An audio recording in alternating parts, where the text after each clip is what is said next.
In this video, we're going to talk about what new insurance agents need to do to succeed.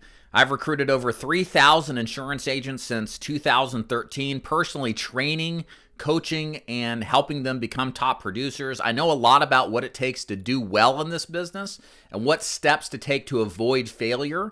So if you're interested in having a profitable, lucrative career, selling any kind of insurance product, please stick around and listen to this video. You're going to get some very pointed, practical, and applicable wisdom that you can apply to your own business to maximize your chances of success. So stick around. Greetings and salutations. My name is David Duford. I own the Ford Insurance Group, where I train and recruit agents nationally to sell final expense, Medicare, annuities, and ACA under 65 health insurance face-to-face or over the phone. If you'd like to learn more about how my agency works and to see if you may be a good fit, simply go to davidduford.com/FAQ to learn more. So let's jump right in to what new insurance agents need to do to succeed to give them the best chances of success early on in the insurance sales business. Number one, learn your products sufficiently. So one of the things you've got to do very well is to learn exactly how your products work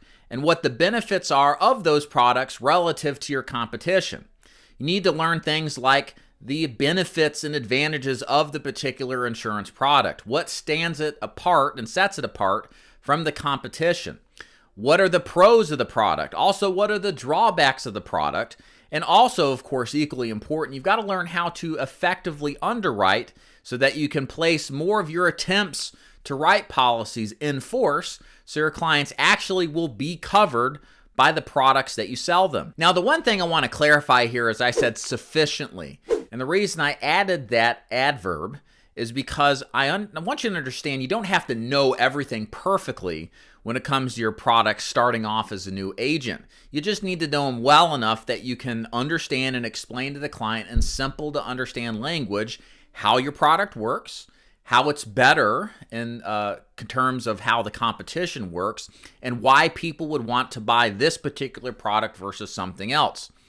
You will find that as you actually run appointments, you will begin to learn your product better and better, and an advanced and superior level of knowledge of how your product works comes from the application of actually going out there and talking to people. So understand you don't have to know everything before you actually go help your prospects with the type of insurance that you sell, but know it sufficiently well enough so that you can explain things to them confidently. One pro tip that I tell new insurance agents is that in order to hasten the process to scale the learning curve quicker is to focus on one particular product strategy versus becoming a generalist.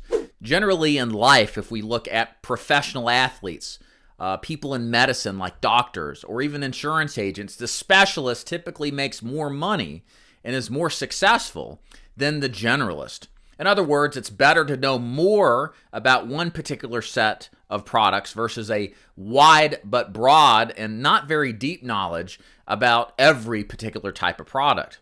And I find that when you know a specialized type of knowledge on one product, that your ability to learn that product is a lot faster than trying to expand your horizons, learn everything all at once, but not ever get that deep knowledge that's necessary to become confident and help more of your prospects with their insurance needs. Number two, get really good at booking appointments. So I have the privilege of growing up in an entrepreneurial family. My grandfather owned an industrial HVAC sales company back in the 50s and 60s in Detroit. Was very successful. My uncle, in part, started XM Radio and Air America back in the 90s and aughts.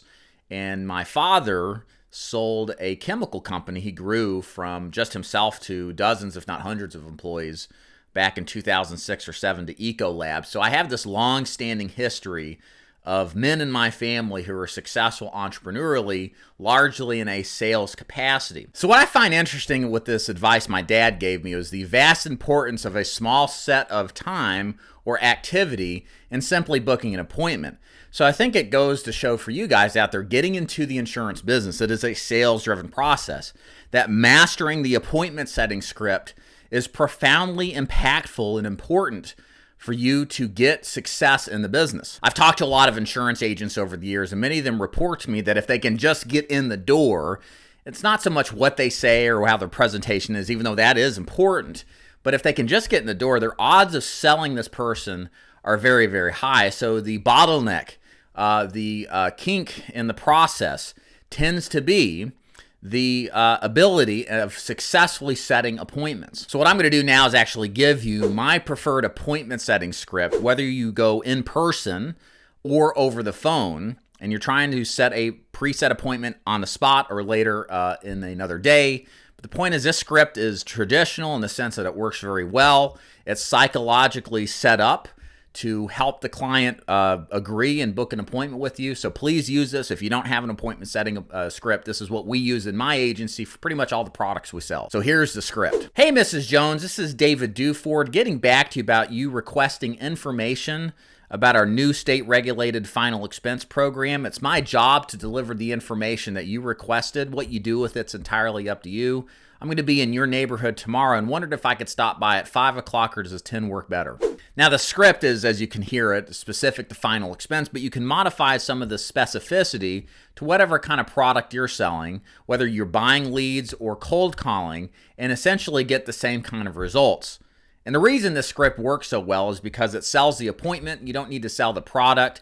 It's just recalling their request for information, selling how quick and casual it is, that it's not going to take a lot of time, that there's no pressure, and you close with the assumption that you're going to see them. You're not asking for permission, but you're telling them, I can come by at 5 or 10. Which one are you going to say yes to? So this script, again, works wonders. I highly advise that you use it if you don't have a script. No matter what it is that you're selling, you're going to book a lot of appointments with this simple to use but effective strategy. Number 3, spend time becoming good enough in your presentation. So again, just like we talked about earlier when it comes to product knowledge, you don't need to be an expert with your presentation to begin helping your prospects. You simply put, need to be good enough. So what's the definition of good enough? Well, you know the sequence of events that happen in your scripting. You understand that you've got to build rapport. You've got to position what you do and how you're different in the mind of the prospect. You know what kind of questions to ask to build need and desire. You know what questions to pre-qualify. Again, this is unique to what kind of products that you sell. You know how to sell your product, how it's differentiated from the other options out there, and why the client should buy from you versus the competition. And last but not least, you know how to present the product or the company you're going to sell them, make a recommendation as to why they should buy it, and then know how to close and handle the kind of pushback or objections you're going to get. Now, again, what happens is when you first start, you're usually the worst you're ever going to be. But you want to be good enough in the sense that you feel like you could get through the entirety of that script without any kind of major screw-ups. But again, this isn't perfection, because if you seek perfection before application, you will fail out of the business quite quickly. It's in the application, the execution of a good enough script that you become better and better more quickly and quickly. And it's somewhere between 50 to 100 full presentations that you're going to pretty much know about 90 to 95% of that script. In other words, if you think about this, a performance-based activity like playing basketball, I'm sure Michael Jordan wasn't an expert and pro and the best of the best the very first time he played the game. He had to play the game, get feedback from actually playing with others and practicing, etc., before he applied that and eventually got better and grew to new heights and bounds in his skill set. Likewise, in the business of selling any kind of insurance product, it's the execution and application that truly teaches you the most. So don't be a perfectionist. Be okay with just being good enough and follow the simple ideal of getting ready, firing, and then aiming. In other words, figure out what you did in the attempt to start the presentation and continue it and complete it. Figure out where the weaknesses were and aim or recalibrate to not make those mistakes later. And if you continuously do this improvement cycle, what you'll find is you'll rapidly improve personally as an agent and eliminate major mistakes, then minor mistakes, and then be pretty good at it overall. Number 4, invest in a quality prospecting lead program proven to work by others. So it's important to understand that if you want initial success as a new insurance agent, that this is not just a game about how well you present to your prospects. That's just part of the reality of selling insurance. The other side, which is equally, if not more important, is having a system to get you in front of interested prospects, whether that's cold calling, cold door knocking, purchasing some kind of lead program, doing some kind of referral-based strategy, seminar marketing.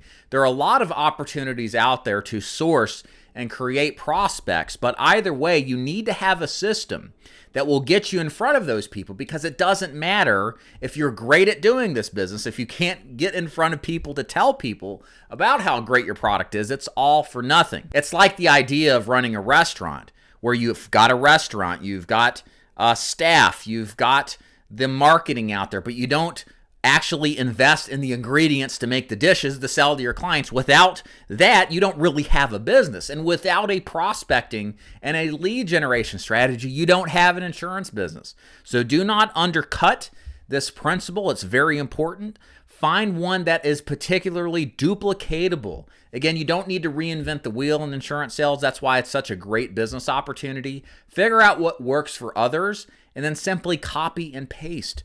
And the likelihood is higher that you will have success as a newer agent starting in the sales business of selling insurance. Number 5, see the people. Somewhat of a continuation of the last pointer. This again is a business about getting in front of prospects.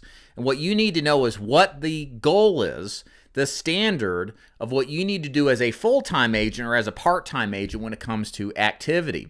So what I recommend any agent that's running any kind of insurance sales business is to complete 15 appointments weekly if they're a full-time agent, and somewhere between 8 and 10 appointments weekly if you're a part-time agent. The 15 appointments a week for a full-timer agent has really been around for decades. For a lot of instructors and recruiters, what they find is, anecdotally, agents who are doing at least 15 completed appointments a week really don't have problems selling. They get enough prospects to talk to. Their stress level is lower. Their success rate tends to be a lot higher. So for me, this is an important litmus test that you need to apply weekly.